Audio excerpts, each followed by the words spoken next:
guns and drugs and just insanity. And I was like, I'm gonna die. She grew up in a middle-class family, took dance classes, mastered the piano. So how did she go from this life to a woman enslaved for sex? And I just cried out to God and I said, can you help me? If you hear me, help me, please.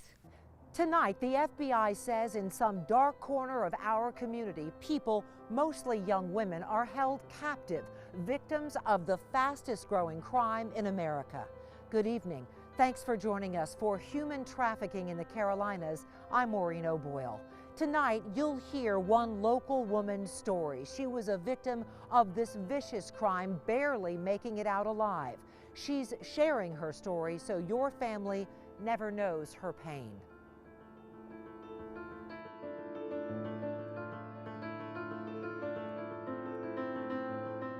'Cause my hope is found. It could be anybody. It can be anyone. And I am trading my sorrows. And I am trading my shame. Yeah, yeah. Joy never expected to feel such shame. She grew up in a middle-class family in Aiken, South Carolina. Here she is with her papa. She danced and was classically trained on the piano. A sweet life turned bleak. Sorry. It's okay. When I got to Charlotte, after I saw this, things just got really dark, a lot more dark and crazier. I'm gonna die.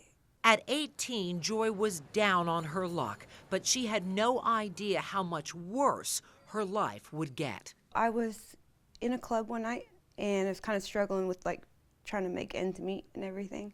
And this girl in there, she came up to me and she was like, "Oh, you're pretty." And she pulled out like $2,000 or $3,000. Money is what Joy needed, and she was vulnerable. She had no idea that woman had targeted her. In no time, through violence, drugs, intimidation, and fear, she was enslaved. They just treat you like a princess, and then they want you to do something for them, which is go have sex for money.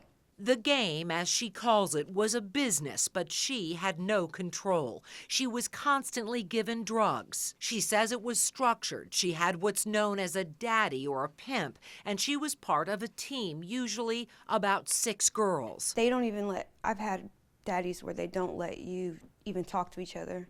Like I was actually here in a hotel in Charlotte, and I tried to say something to one of the girls and he slapped me.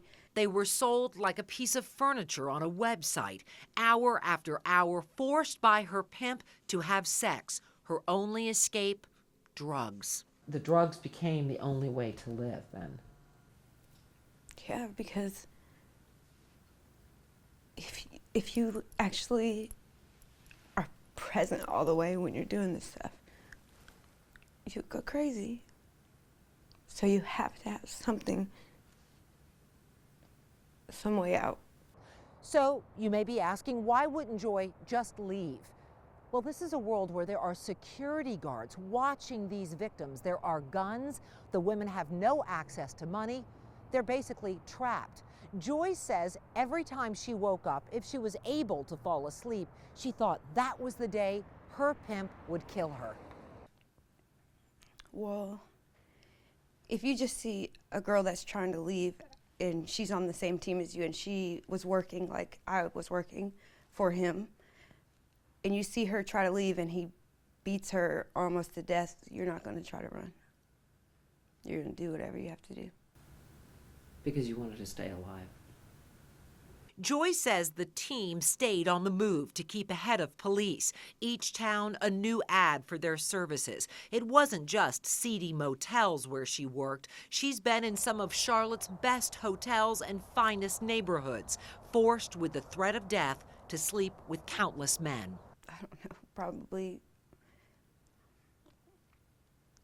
until you couldn't, like, a lot.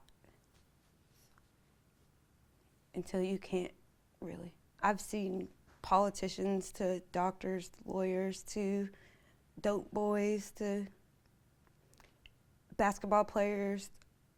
People buy sex like it's bad. People buy it like it's just nothing. How many different cities do you think you've been trafficked? I don't know. Everywhere.